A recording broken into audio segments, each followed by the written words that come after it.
Hi everyone, स्वागत करते हैं आपका इस नए वीडियो में। तो फ्रेंड्स, आज हम केमिस्ट्री में क्लास ट्वेल्थ के लिए कुछ मोस्ट इम्पॉर्टेंट क्वेश्चन लेकर आ गए हैं। मोलरता से आप क्या समझते हैं?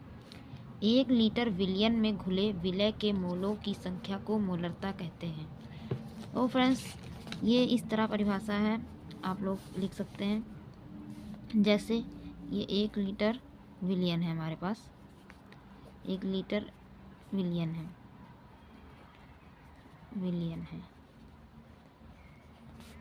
लीटर विलियन है।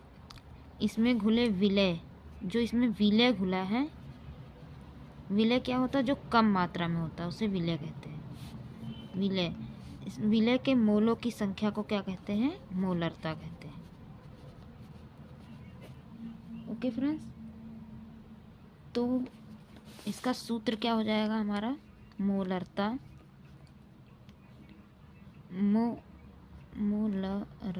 मोलरता बराबर विलय के मोल, विलय के मोल।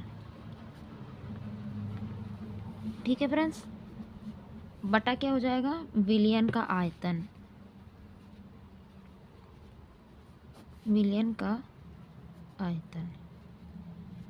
आयतन लीटर में। ठीक है फ्रेंड्स, अब इसको हम कैसे लिख सकते हैं? मोलरता को कैपिटल M से upon small w upon capital M into VmL into 1000। तो इसे ऐसे लिख देंगे। अब ये हम लोग देख लेते हैं कि M क्या है हमारा, स्मॉल w क्या है, स्मॉल m क्या है, एंड v क्या है। आप जानते हैं इसे मोलरता कहते हैं। स्मॉल w हमारा क्या हो जाएगा फ्रेंड्स? विलय हो जाएगा, ये हमारा विलय है। और स्मॉल m क्या हो जाएगा? अणुभार हो जाएगा, अणुभार। और v क्या हो जाएगा? आयतन। ओके फ्रेंड्स, तो ये सूत्र हो जाएगा हमारा, मोलरता का सूत्र ये आ जाएगा। ठीक है, आगे बढ़ते हैं। क्या दिया है ये हमारा?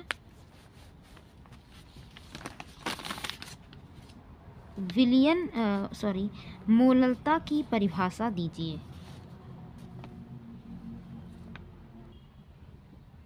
फ्रेंड्स, आगे बढ़ते हैं। ये हमारा नेक्स्ट क्वेश्चन है। मोलरता की परिभाषा दीजिए। 1 किलोग्राम विलायक में घुले विलय के मोलों की संख्या को मोलरता कहते हैं। मोलरता, ये मोलरता है, वो मोलरता है। ठीक है, और यहाँ पे क्या था? 1 लीटर, और यहाँ पे क्या है? 1 किलोग्राम। तो इसका सूत्र कैसे बनाएंगे?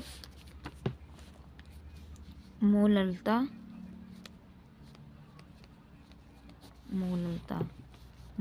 बराबर हमारा क्या हो जाएगा? विलय के मोल। ओके, बटा क्या हो जाएगा? विलायक का भार। किस में हो जाएगा? ये एक किलोग्राम है, किलोग्राम यानी केजी में हो जाएगा। ओके, ये हमारा सूत्र है। एंड इसको मैथमेटिकल कैसे लिखेंगे? स्मॉल m अपॉन विलय के मोल को किससे डिनोट करते हैं? स्मॉल w, एंड विलायक का भार m,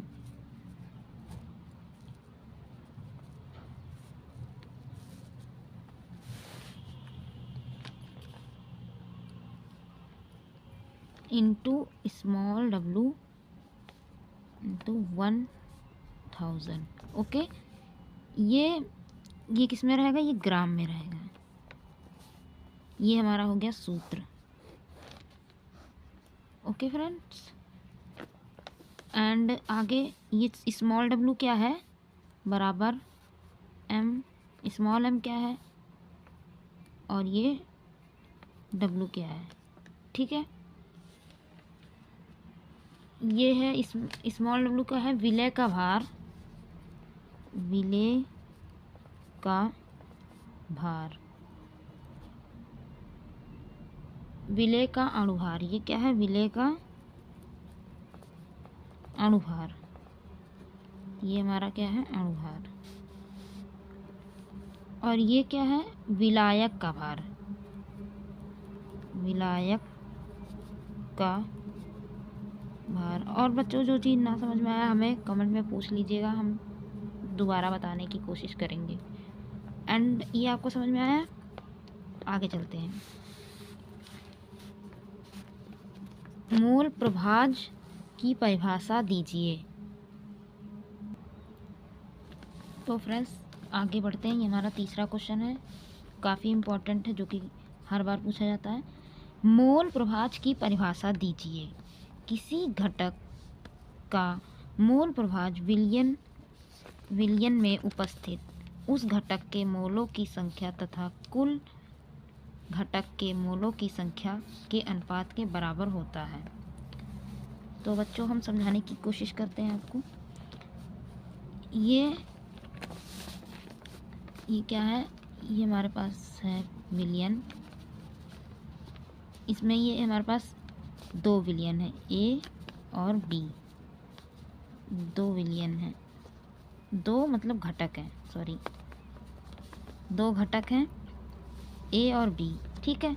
क्या लिखा है, किसी घटक का मोल प्रभाज विलयन में उपस्थित उस घटक के मोलों की संख्या के कुल घटक के मोलों की संख्या के अनुपात के बराबर होता है। तो हमारा ए क्या है, ए बराबर ए का मोल प्रभाज, ठीक है, बराबर क्या हो जाएगा, ये ए का मोल,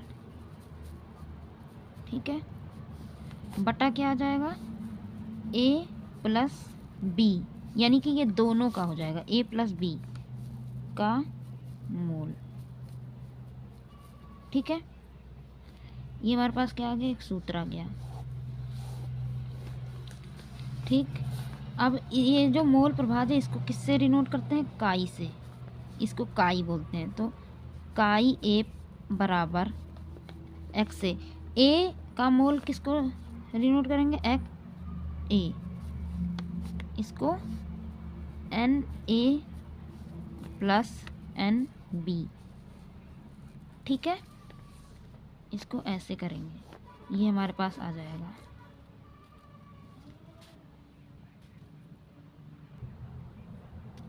ओके फ्रेंड्स, तो ये एक्स ए प्लस एन, सॉरी ये एन है, हो जाएगा, ठीक है। इसी तरह हमारा बी का आ जाता है, बी का मोल प्रभाज बराबर ऐसे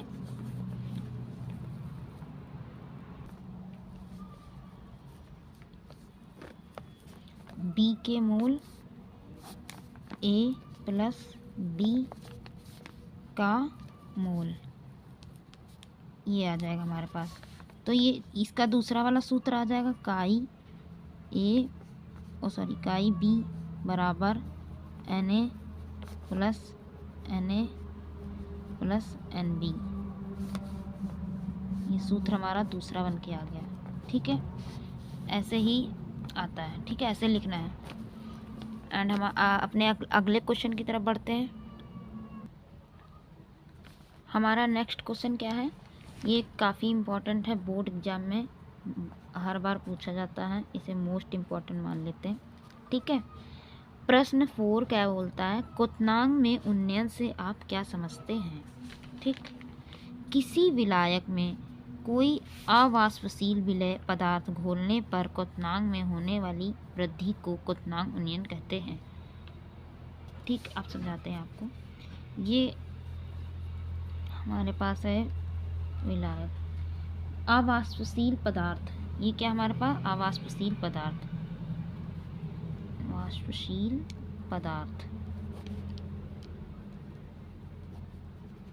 ठीक है, जैसे इसमें जैसे ये यूरिया है। ठीक है, क्वथनांक में वृद्धि हो जाए, इसके क्वथनांक में वृद्धि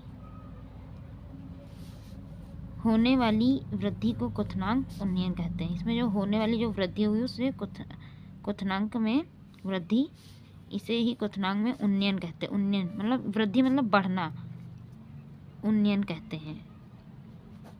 ठीक है, और इसे किससे प्रदर्शित करते हैं?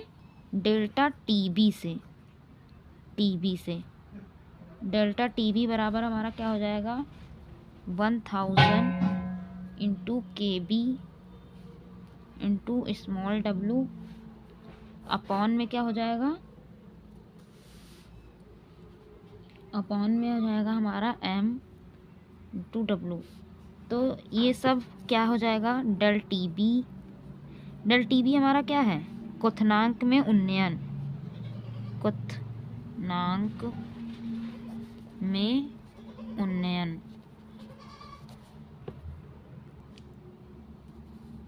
आगे हमारा क्या हो जाएगा? KB। ये KB क्या है?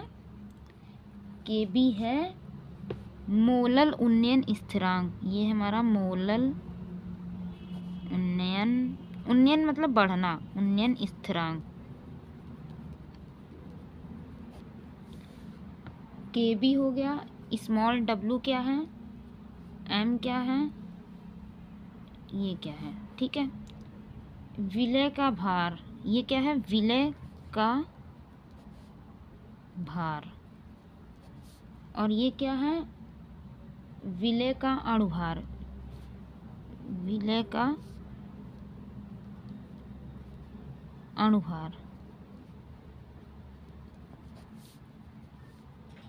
विलायक का भार, ये क्या है? विलायक का भार।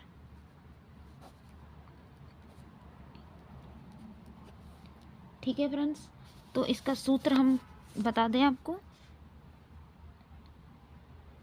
सूत्र आपको हमने बता चुका है।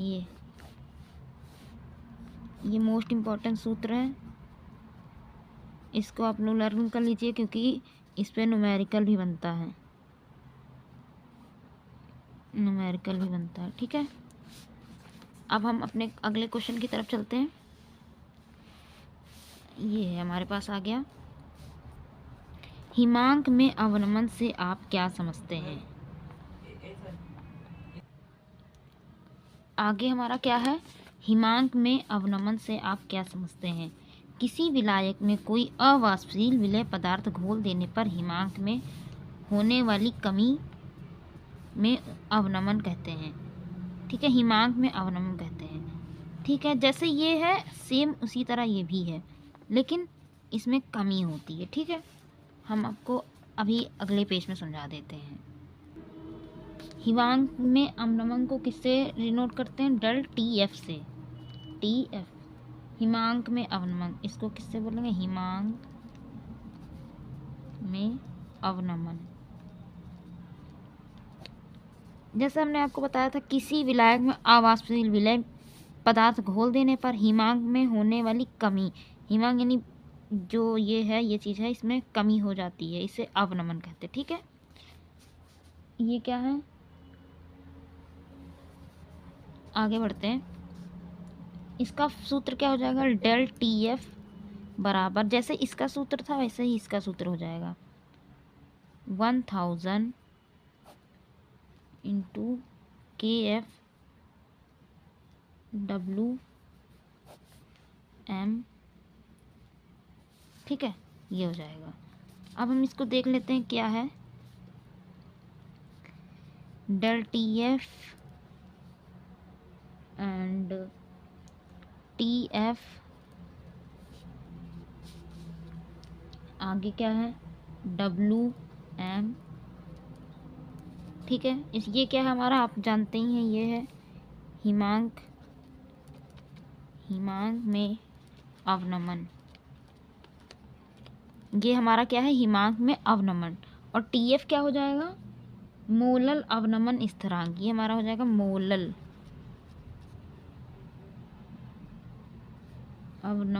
ये हो जाएगा हमारा मोलल अवनमन स्थिरांक, अवनमन नमन स्थिरांक हो जाएगा। और W क्या हो जाएगा, जो हमारा ऊपर था वही है, विलय का भार। ये हमारा हो जाएगा विलय का भार। और ये M क्या हो जाएगा, विलय का अणुभार, विलय का अणुभार। और ये W का जो विलायक का अणुभार, ये विलायक का अणुभार। ठीक है, ये इस तरह ऐसे करते हैं। एंड हमें कुछ, ये आप लोग समझ गए होंगे कैसे करना है, ये आप लोग देख लीजिए। तो फ्रेंड्स हमारा अगला क्वेश्चन क्या है, ये भी मोस्ट इम्पॉर्टेंट है। क्या है बोला है, परासरण दाब की परिभाषा लिखिए। ठीक है, किसी विलायक के कणों का निम्न सांद्रता से, निम्न, इस पे ध्यान देना, सबसे ज़्यादा क्या है, उच्च सांद्रता की ओर अर्धपारगम्य झिल्ली द्वारा स्वतः प्रवाह परासरण कहलाता है। ठीक, उच्च सांद्रता वाले विलयन पर लगाया गया वह बाहरी दाब जो विलायक के अणुओं का प्रवाह अर्धपारगम्य झिल्ली से रोक दे, उसे परासरण दाब कहते हैं। ठीक, अभी हम आपको समझा देते हैं। जैसे कि ये हमारे पास ये झिल्ली है,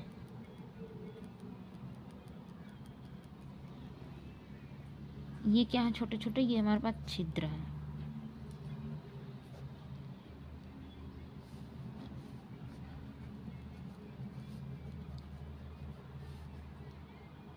ये यहाँ पे है विलायक,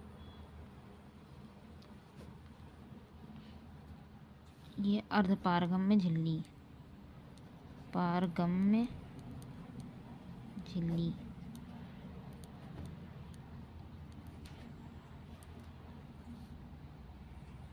जैसे ये अर्धपारगम्य झिल्ली में ये बाहरी बल लगाया जाता है।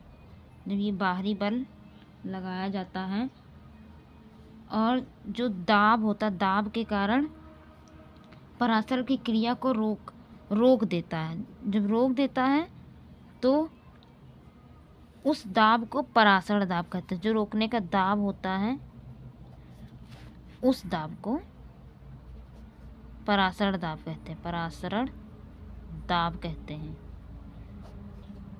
ठीक, आगे देख लेते हैं। इसमें किसी विलायक के कणों का निम्न सांद्रता से उच्च सांद्रता की ओर, निम्न सांद्रता से उच्च सांद्रता की ओर अर्धपारगम्य झिल्ली द्वारा स्वतः प्रवाह परासरण कहलाता है। ये कहलाता, देखिए निम्न सांद्रता, ये हमारा इधर, ये हमारा इस साइड है निम्न सांद्रता। ठीक है, ये निम्न सांद्रता हो गया, निम्न सांद्रता से उच्च सांद्रता की ओर, उच्च सांद्रता, वही लिखा है, निम्न सांद्रता से उच्च सांद्रता विलयन पर लगाया गया। इस डायग्राम को देखकर समझते हैं। लगाया गया वह बाहरी दाब। ठीक है, बाहरी दाब जो विलायक के अणुओं क्या लिखा है, अणुओं का प्रवाह अर्धपारगम्य झिल्ली से रोक दे, उसे परासरण दाब कहते हैं। ठीक है, आगे बढ़ते हैं। अभी इसमें एक इसका सूत्र भी होता है परासरण दाब का, पाई बराबर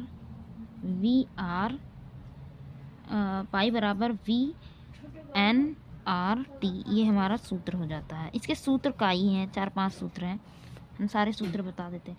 ये हो जाता है पाई बराबर N/V/RT, ये भी सूत्र है। ठीक है, और ये भी हमारे पास सूत्र है इसका, चूँकि n बराबर v बराबर c और n पाई बराबर सी आर टी, ये भी सूत्र है। एंड आगे पाई बराबर W/m into we R T, ये भी सूत्र है, काफ़ी इम्पोर्टेंट है। पाई बराबर CST, ये भी सूत्र है। ये सारे इसी के सूत्र हैं जो कि काफ़ी इम्पोर्टेंट है। आगे बढ़ते हैं। अब हम ये देख लेते हैं, राउल्ट के नियम को परिभाषित कीजिए तथा उनकी सीमाएं लिखिए। राउल्ट के नियम के अनुसार किसी विलायक में अवाष्पशील विलय मिलाने पर प्राप्त विलयन के वाष्प दाब का अपेक्षित अवनमन उससे उपस्थित विलय के मूल प्रभाज के बराबर होता है। ये भी काफ़ी इम्पोर्टेंट है एंड बोर्ड एग्जाम में हर बार पूछा जाता है, क्लास 12th। अगर आपको वीडियो अच्छा लगा हो तो लाइक, कमेंट, सब्सक्राइब। ओके, मिलते हैं किसी नेक्स्ट वीडियो में, तब तक के लिए